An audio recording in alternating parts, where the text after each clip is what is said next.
LMTV Uganda program ebera step by sonso mulamanya ne double Queen Sylvia Fire Lady nanyini go aroge nyini amaso nenga tewera birankoza ne mwana mlezi Hannington yali behind the camera tenga ye producer nenga tewera birabitema temana bitera ku screen yo abera mwana mlezi King himself banange bulira akanya King himself yeah yabitema na biteka ku screen yo nobera mnange natera obinyumirwa nenga tewera program ebera step by sonso mulane ku sonso mulane kuyingira waliwe na no wuliranga oh my god bichimunga chiri very fine nenga bagambe nti aba King Montage Studio abateka mu program Innocent bagambe basangibwa wali eri enankwalwe ku kizimbe kya kanene kiwambe ekyo jja kubanga okiraba awo nyinyi ku bitala ekizimbe bakita Prime Tower level 3 lomu eri 04 batuke mnange baneno nobo bakwata emikolo bakwata okwanjula bakwata introduction bakwata everything bakwata bridal shower bakwata filimu ez'omulembe bakwata enyimba oh my god njogere kindekechi bano bo bakola photoshoot basindika bulk SMS buli kimu kyomanyi kino bannange tusobola kitunuza mu kamera bambi bawe omulimu bakola bulungi balina ekifaananyi kyabwe kya mulembe balina amaje ag'omu bbanga aga wansi gwe tofaayo oba oli mu nsi zaabweru bo basobola okubanga munange bakutukako just bakubireko obukubizi kanamba kesimu kano 0702 10 41 25 0702 10 41 25 bo bajja kubanga munange ate bo batesta tebaliko nti gwe zino sente zoyagadde bo tebagoba abantu wabula bakuhandolinga nga gwe bwoboze ngenda kubanga ntandika n'omukulu Katolo bwama bannange Katolo bwama nno naye kati sawa zino bannange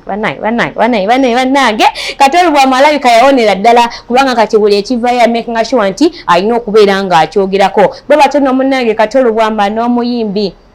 bavuddeyo ne bagamba nti banange ekibiina kinene kya Yugatuni ekibiina kirungi era bo basanyufu nnyo nnyini ddala omuyimbi Catherine Kusasira oyo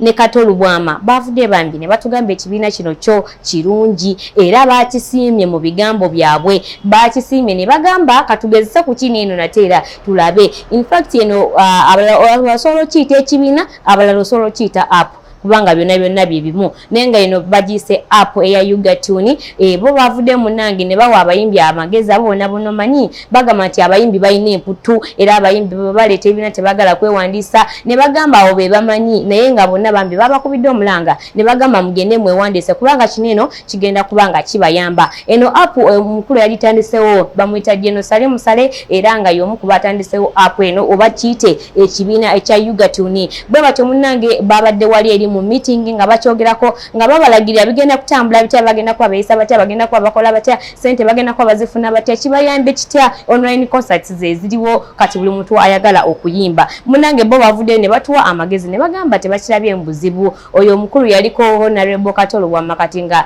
oba muyite ex Honorable Katolo bwama bwato yavudde munange nagamba ekibiina kineno si kibeera naye nga bwali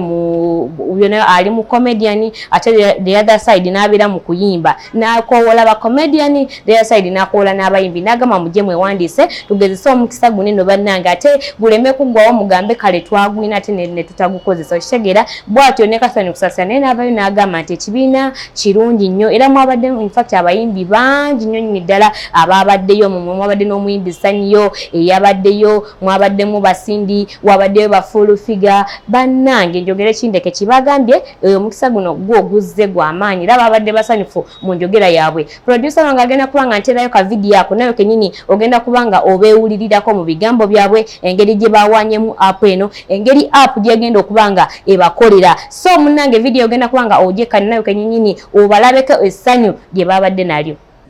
Bubblegum tebayina kintu kiri kyamaanyi kiri substantial kyebayimbako abantu bagala okuyimba ennyimba nga zirina omulamwa omunene katufano tulina living agent yayitali legend w'amaanyi nnyo ani basu tiyalina ddoboozi mpitirivu naye alina message empitirivu so that's it aniriza ku TV zonna ezikulaba nange nsanyusa okuba nti mundaba ne ku TV yange eno gye ndiko kama mulungi akyakula neza wayi ekibaddeyo kitegedde munda ekya Yugatuni kitegedde bulungi era kigenda tuyamba nga ba artist kubanga tuba twebuuza tuyinza okudda esente zaabwamu omuntu yakoma okubanga asobola okukola omuyimbi ow'amaanyi yali yali mwami Kasiwukira. Mwami Kasiwukira yatukolanga ku ssente ezeegasa kati essaawa eno omuyimbi agenda kubaga nnyo mu music we ekitabaddeewo era tukyebaliza kano kuba muntu agenda okikwatamu omukono gw'amaanyi sigamba nti yeeyiiya muntu w'amaanyi tazze kugamba nti no azze kufunamu nnyo azze kuyamba bayimbi okuba nti mu music wa bamufunamu ekyamaanyi kuba tubiddwa ekimala. naye abayimbi abasinga bavuddeyo nga balinga abatabitegedde kugenda mu maaso bajja bitegeera nga babasasula bajja bitegeera nga babasasula. abayimbi bamanyikiddwa nga balina emitwe eminene ate bo baagala kagwirawo baagala kagwirawo kano kagenda kuba kagwirawo bajja kubanga babawa akasente okubeera nti basobola okweddabulula kubanga okuyimba tukwate tukyalina muntu atukula ssente z'amaanyi kyemmanyi omuntu ono gwetugenda okuba nga atuwa ku ssente agenda kuba atuwa ku ssente ezeegasa ezigenda okuyamba omuyimbi kubanga osobola okweyimiriza mu muntu. Mami, music muwaddeyo mukadde oba mugenda kuwayo mugenda tandika okukola obukozi? Buli luyimba lw'oyina oba lupya oba lupadde kasabula nga lwamanyibwako kuba tulina ennyimba nyinyi